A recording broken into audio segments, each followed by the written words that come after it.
Hello, and welcome to another episode of the Content Creators Unite podcast, the show where we discuss all things content creation. If you want to learn how to grow your business using your blog, newsletters, ebooks, and more, you are in the right place. I'm your host, John Clements. I'm super excited about our guest today. Her name is Shana Francesca, and Shana is a keynote speaker, consultant, and scholar of intentional and ethical leadership and relationships. She's also the founder and CEO of Concinnate LLC. And she believes we become infinitely more impactful as leaders and humans when we understand the power of community and our role inside of it. So Shana, welcome to the podcast. Yeah, thanks for having me. You bet. I took a look at a little bit of your backstory and kind of read up a little bit before our interview. And it's super interesting, very dramatic. So would you mind just sharing a little bit about your background and how you got to do what it is that you do?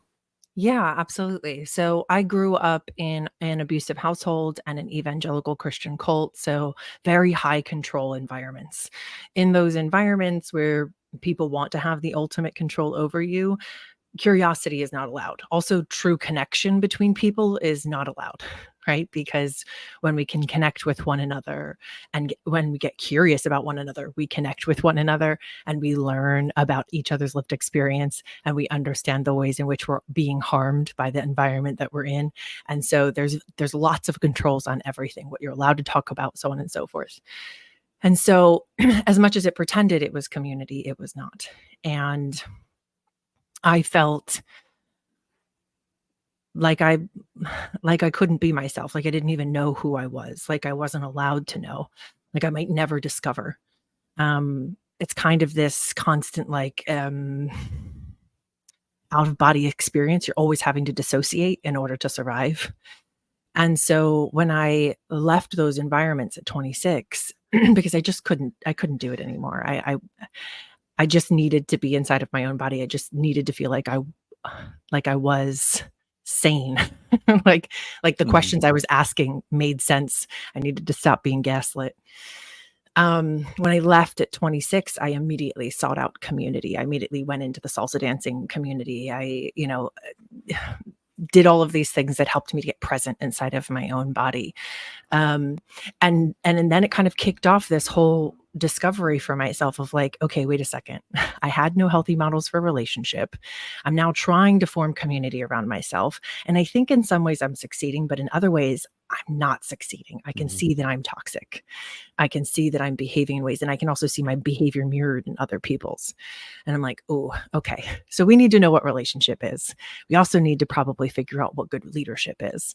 And so that kicked off like 14 years of me just studying the world around me, reading books, psychology, personal development, all of these things to kind of like, okay, what does the most powerful version of relationship and leadership look like? And I posit that all ethical leadership is an ethical relationship with those we lead, whether that's direct or indirect through culture. And that all ethical relationship requires curiosity, respect, and accountability. Always comes back to those three. Nice. And what I love about your story, and now that's kind of what you do for a living, right? Is you help people with those things. Yeah, leadership and And relationship. Yeah, because I love relationships at the heart of everything. it is, yeah. And I love that you were able to break that cycle, and you were able to be a living testimony of you. You don't have to just accept that. Like there's better, and here's a person who's found it, and that's wonderful. I love that. Yeah. So great job with that. So what is it about helping people with these healthy relational abilities that makes you the most excited? Like, what do you wish everyone could know about this knowledge that you have? Oh, that's a really important question. I think so many of us were raised to understand and even currently understand relationship as proximity. That simply because we're given access to someone, or we have access to someone, or we are physically present in their life, that's relationship. And I want to correct everyone's understanding right now. It is not. And I know you know what I mean, those of you who are listening, because you know of someone or have been in a relationship in which you know you were not seen, heard, understood, and valued, and yet somebody was living life beside you every single day, whether it be a parent, a sibling, a cousin, a coworker, whoever it was. They seemed intent on not understanding you and also misunderstanding you. They were not in relationship with you or are not, right? And so the way that I began to understand if I was both showing up as a healthy person in relationship and the person coming to me offering a relationship or saying they wanted to be in a relationship with me, if they were not coming with curiosity, respect, and accountability, or I wasn't, I know something's not right. Right? I just the knowledge and the understanding of the application of those three things, curiosity, respect, and accountability, is so intensely important. Because we can't, when you really think about it, right? All relationship is like gaining expertise in another person. And how in the world are you supposed to do that without curiosity? That's really good. That's Right? really good. And then it has to be balanced out by respect, because I can be super curious, right? Like, John, you and I just technically met not that long ago, right? Through a platform, right? Well, say we were in real life and I'm curious about how your beard feels, right? And I just walk up to you and I start touching your beard. Is that appropriate? No. Am I indulging my curiosity? Yes. So curiosity has to be balanced out by respect. We cannot violate someone else's boundaries to satisfy our own curiosity, right? And then when we do violate someone else's boundaries or cause harm, we have to take accountability. We have to learn more, make it right, and do better. And those three things will change your life. And it's uncomfortable, but it's the discomfort of carrying around not being seen, heard, understood, and valued, and not truly feeling connected to yourself or the people around you, right? Because you're afraid of being accountable, you're afraid of being vulnerable, you're afraid of really, letting yourself be open to someone else, or the discomfort of actually being in a relationship and feeling truly deeply connected, but having to navigate awkward moments or difficult moments. I'd rather choose the latter. I'd rather be fully supported in relationship with the people around me and have to navigate awkward moments rather than being very alone and still Yeah. having to navigate awkward moments. Right. Yeah, exactly. I mean, for me, like everything in life is hard, everything Yeah. worthwhile anyway. So at Yes. least I'm going to choose my heart. Yes, exactly. And when you get to that place where you realize it's going to be hard no matter what, anyone who tells you it should be comfortable is lying to you. They're trying to sell you something. Yep, And whatever they're trying to sell exactly. you, it's not going to work. Life is not meant to be painful, but it isn't necessarily easy, because growth is what we do as human beings. We grow, we learn more, we apply. And in growth, there is a stretching. There is a moving past our previous understanding of what we are capable of. And that's uncomfortable, but we're capable and we can do it. Yeah. But that's how you, like you said, that's how you grow. That's the only way to do it. How you grow. At least that's the Yeah, only way I've ever found. exactly. Yeah. Trying So to I love, avoid yeah, the discomfort is what really gets us into a lot of trouble. it really does. Yeah. And for the record, sometimes people do ask me to, feel the beard. They always ask first, which I appreciate. I don't understand it. It feels like I hair. think What do you that's think so is strange. That's like walking up and I know it's so strange. Can we just denormalize that? Thanks. I don't even know if denormalize is a word, but you know what I mean. It is So, now. okay, great.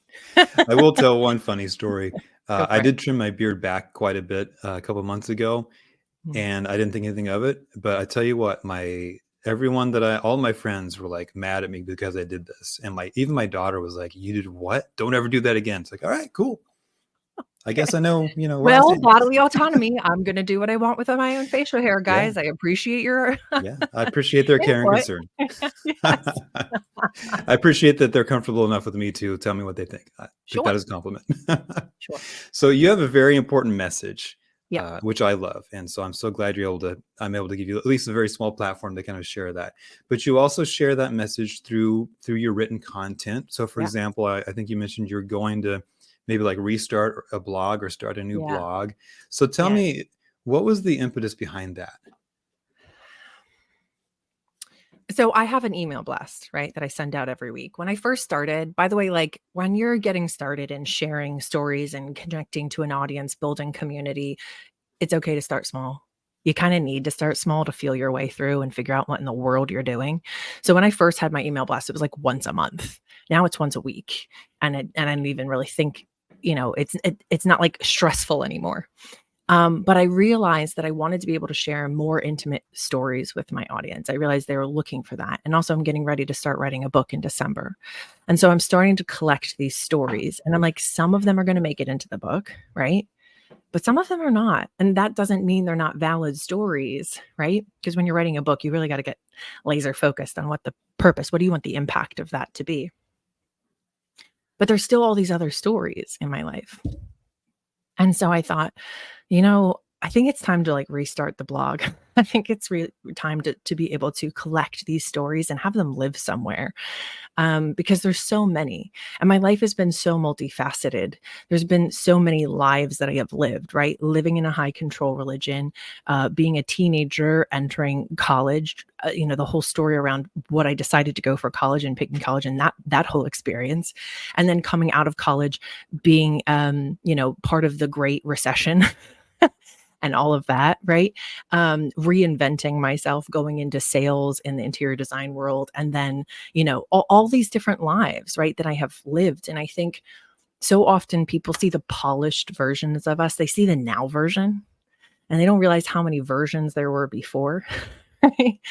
And so it was, it's a matter of like being able to be a little bit more honest with my audience in a way that feels good for me, and being able to just like share more intimate stories of my journeys that I hope have some kind of impact and help people to normalize the like non-linear nature of being alive.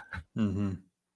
Yeah. So I love that. So you're that's actually when I think about blogging, like people say it doesn't matter anymore, or who cares or whatever, but like that's a place where you can share your story and you can Yeah. build trust with your readers and your, Yeah. clients or potential clients. So I Yeah. love that you're taking that angle, which is Yeah. great.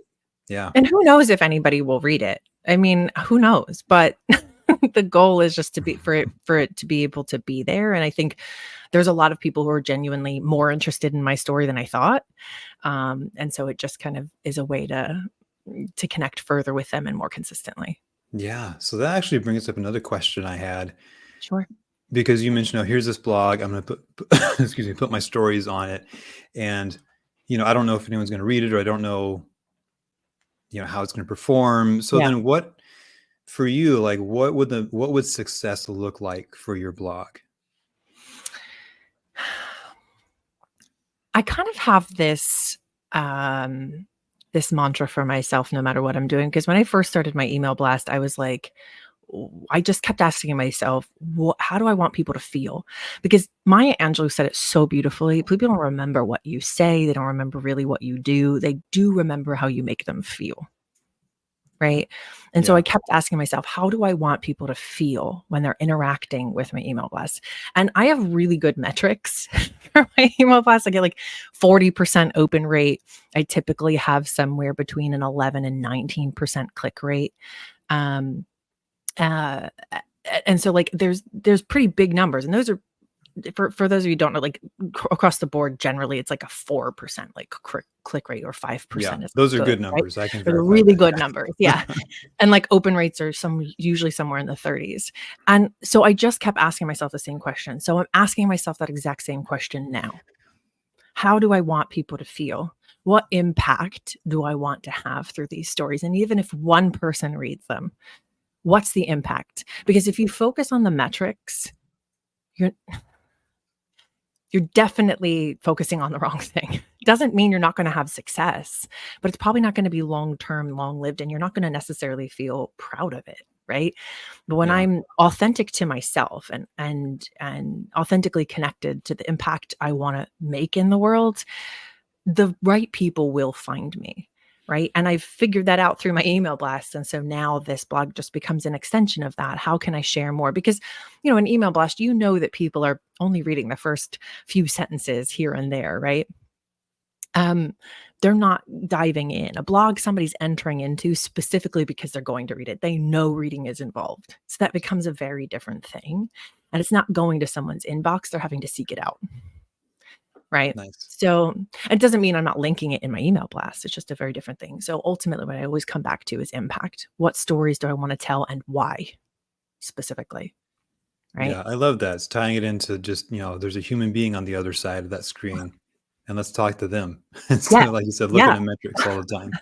Yeah. Right. The metrics matter, but like, because that tells you whether or not people are really connecting with you. If you're like 3 years into your email blast and still no one's opening it, well, you're probably not connected to the right audience.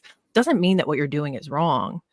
Just means you haven't found the right audience, right? Yeah. Or maybe you love the audience you have and you're just not finding the right way to connect with them. Something has to be adjusted, right? Yeah. But the metrics come as you really, I think, become more intentional, um, and focus on the impact. Yeah. And I love that. I love that you mentioned like, okay, you're 3 years in and the metrics aren't telling you what you want them. Like Right.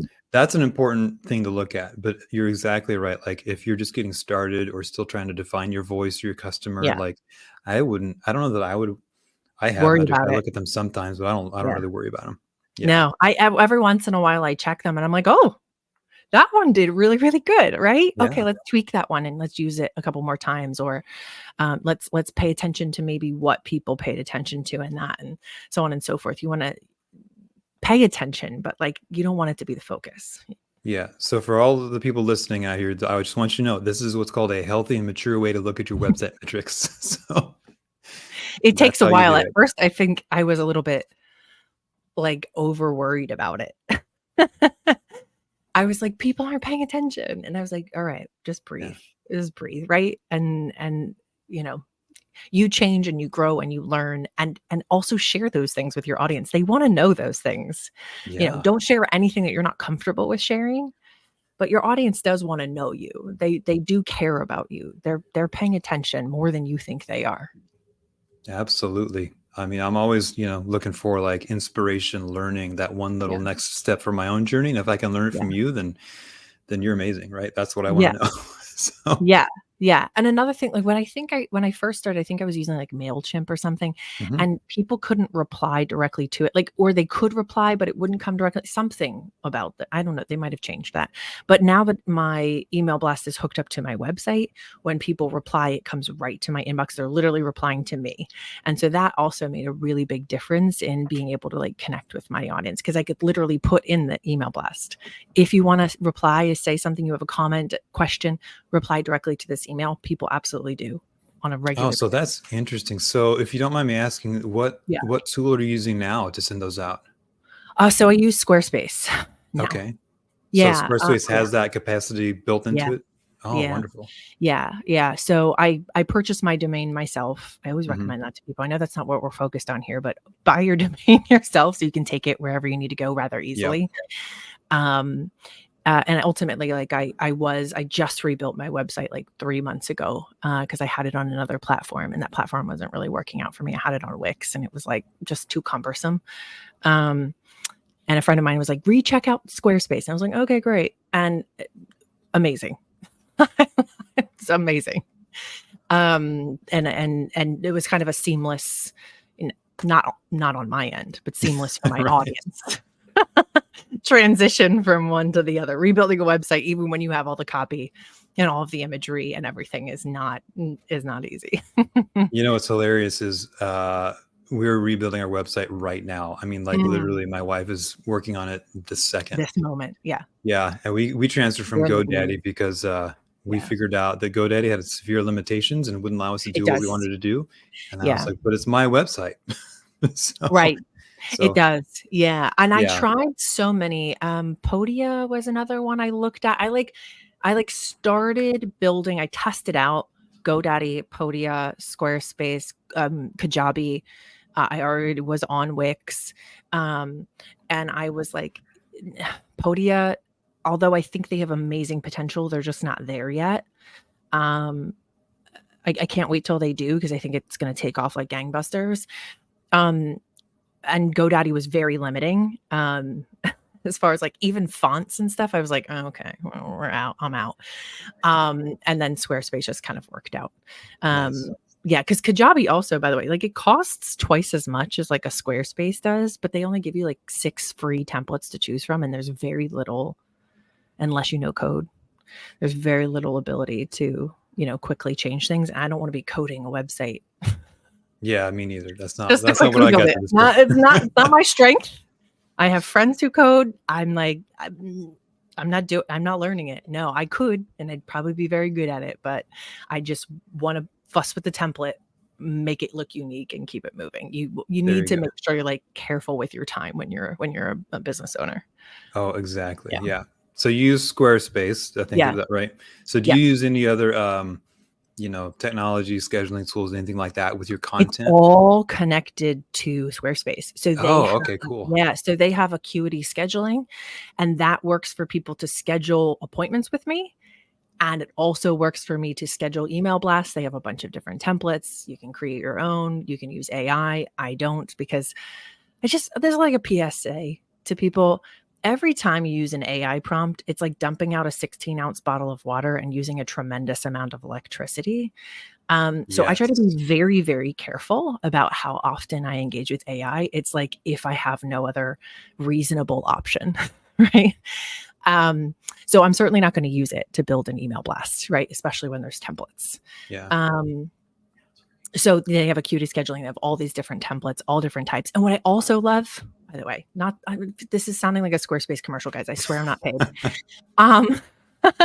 What I also loved is that some of those templates are like sale templates, right? Like, hey, we're having 50% off, and here's the code. In the email template, you create the code, and it automatically builds that, and you say when you want it to start, when you want it to end. Squarespace automatically implements that code. You don't have to go in, because Wix you'd have to build the code, the discount code, in a separate area, right, in the back end, and then put it in the email blast. Squarespace does it automatically. I was like, mother, this is amazing. It saves me so much time. Yeah. That's actually super interesting. I did not realize that Squarespace had that full of an experience. They didn't used to. Yeah. That's the thing. They didn't used to. And I think in the last couple of years, they've really kind of stepped up, because I asked friends of mine who are like in the marketing and like website building space. They're like, yeah, no, Squarespace has in the last year, especially, like really stepped it up. Nice. All right. That's a great tip for anyone who's listening. Check out Squarespace. Yeah. Cause I've also paid like 10 grand to have other people build websites for me. And that was a nightmare. That's a lot of money. I went back to building my own. Yeah. I actually wanted to circle back real quick. So you mentioned something very important about AI that I don't think a lot of people know, but you're 100% correct. Yeah. It is very, very energy intensive. That is the reason why we can't meet our climate change goals. As a matter of fact, every offset we've done with wind and solar is simply balancing out how much energy we're using for AI. Wow. So literally, I'm not here to dog on AI or say it's the greatest thing ever, but you do need to know, the listener needs to know, that is one of the problems with it. Yeah. So one of the massive problems with it. Yeah. I think also, I think it's just important people to not just casually use it, right? Because it's using an intense amount of resources. I think we always need to understand the impact of our actions. Agreed. And I think that's something we've been, that's been hidden from us, so that we won't back down our usage of things. Do you know what I mean? Yeah. And now we're coming face to face with our use of plastic, our consumption of fast fashion, so on and so forth. So paying attention to the impact is really important. Yeah. And the other aspect of that I want to make sure we tease out a little bit is, so you have a brand that's built in a large part, like on your stories, right? Like that's a large part. So if you are in a position as a listener who is building something based on your stories or your history, like AI can never replicate that. No. So don't even bother. Just stick to you. Yes. People want to hear your voice. They're drawn to you because of your voice. So don't be afraid of your voice. Hone your voice, hone the language you use, become more intentional about how you speak, practice what you do every chance that you get. Right. But it's always got to be your voice. Cause I even hired someone to do marketing for me for a while, and it was like $400 a month, and they were creating my email blast because I wanted to get something off my plate. And this person knows me, right? But they were not able to replicate my voice in any way, shape, or form. And my metrics tanked. Yeah. I mean, tanked. Went down to like 10% open rate. and like a 1% click rate. And I was like, Yeah, and that's not we're good. not doing that We're again. done. We are not doing that again. We're going back to using our own voice. So don't be afraid of your own voice. Absolutely. So let's just, so we've had some great, you used to have some amazing tips about really life and content creation and everything. I could talk to you all day long, but I'm sure, our listeners have other things they need to get to. So I just wanted to follow up with a couple of questions just to get to know you a little bit better. Yeah. So, and I know as a business owner, we're both business owners. So I know Yeah. that like the concept of free time is sometimes a bit fuzzy, but let's assume that you have some time in your week where you don't work. What's your favorite thing to do when you're not working? Okay. My favorite thing to do is to read and spend time with friends and family. However, I want to go back to what you said actually. And I used to let it be fuzzier than it is, me time versus working time. And at the very beginning, I think I needed to, right? Because I was really trying to figure out so many things all at the same time. However, I burned out and I couldn't get out of bed for 2 weeks. There's a very real and serious consequence for blurring the lines between like there being no self-care and you time versus work time. And I really encourage you, if you don't have this limit for yourself yet, to at least put a 10-hour max on your day. You're not even productive after like 4 hours of focus time a day, which is all I focus on now. I have 2 to 4 hours of focused work time, and the rest is like meetings and time for reading and time for enriching my brain, because I need to. What I talk about is relationships, so I'm always researching and learning more, right? But it's 2 to 4 hours max of focus time, because when I do more than that, when I try to get in 6, 8, I burn myself out, and then your business doesn't need you to be up and down all the time. And there's no way to be up all the time. Absolutely. So finding a way to take care of yourself is taking care of your business, period, full stop. Yeah, I 100% agree. And so just to give another tip to the listeners, how I do that, and again, it doesn't necessarily have to look like how Yeah. Shana does it, but how I do that is I decided that Friday nights and Sundays, I am not allowed to do work. I'm not allowed to think about it. I'm not allowed to do it. I'm not, just because it's funny when you own your business, you don't have like you don't work 9 to 5, Nope. but you do have to say, I'm not working from, 5 to 9. So, Yeah. I don't work on Sundays either. Yeah. So yeah, Friday nights, my family comes over. We have pizza and Prosecco night. we do too. We have pizza as well. That's awesome. Do you make it Yeah. yourself? No, there's way too many of us. Oh, okay. I make my own pizzas. I wish. That's the goal, right? That would be the goal. We'd probably buy the dough from like Wegmans or Trader Joe's or something, but but yeah, we do pizza night, and then Sundays are like my day as well. It just kind of works out well that way, but yeah, agreed. Yeah. Agreed. Yep. It's a marathon, not a sprint. I know it sounds like a cliche, but that cliche happens to be true. Yeah. You'll learn the hard way if you don't You will listen. learn the hard way. So your life story, just the very briefest snippet that we've heard is incredible. And you've already dropped a ton of wisdom bombs. So thank you so much. But what's one piece of wisdom or some lesson in life you've learned that you could just kind of end on that note with our listeners? Yeah. Curiosity will change your life. And I want to start by defining curiosity, because we can use the same words and mean vastly different things. So when I say being curious, I mean the desire to know something or someone, right? Someone or something as it is, not as we want it to be. And the not as we want it to be is the necessary clarification. I go on curiosity walks regularly, right? And the purpose of it is to remind me how much I don't know about the world around me, and primarily to remind me how deeply interconnected all life is on Earth. Literally. And so I will go, and my favorite thing to do is either find something I don't know anything about, but my very favorite thing is to find something I've quote unquote known about my whole life, whether it be dandelions or poison ivy or fuzzy caterpillars. I learned that one the hard way. Don't touch fuzzy caterpillars. They're like all super poisonous. And one was hanging in front of my face and I violated respect. I violated its boundaries and it left my hand tingling for 3 hours. So don't do that. Um, but I learned so many cool and important things. And one of the things that I learned was about poison ivy. And poison ivy, where I'm from, everybody rips it out. It's how to get rid of it. It comes back year after year. Pause. Here's what I learned. Poison ivy is a really important part of the ecosystem it exists within. It typically grows where a forest and a field meet, right? You don't see it like growing in the middle of a field. Typically, it's usually at these intersections. And it helps to filter runoff water. It's an important food source for deer. It grows berries in the fall and is an important food source for birds when they're migrating and there's a limited food source.